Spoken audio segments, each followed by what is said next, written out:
Ciao a tutti, davanti a me c'è il Motorola Razr 70 e vi mostrerò come attivare il backup di Google.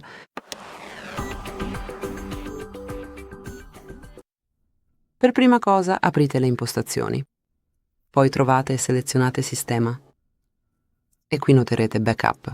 Quindi basta selezionarlo per entrare e qui, come potete vedere, verrete reindirizzati automaticamente a questo pannello. Ovviamente se avete già effettuato l'accesso con il vostro account Google, ora selezionate semplicemente i dati di cui desiderate eseguire il backup. Potete scegliere di mantenere solo foto o video, ma io selezionerò tutto. Quindi foto, video e altri dati del dispositivo e basta premere conferma. Se non avete ancora effettuato l'accesso, dovrete inserire il vostro indirizzo email o numero di telefono insieme alla password. Ma in sostanza è tutto qui. Grazie per aver guardato. Iscrivetevi al nostro canale e lasciate un pollice in su.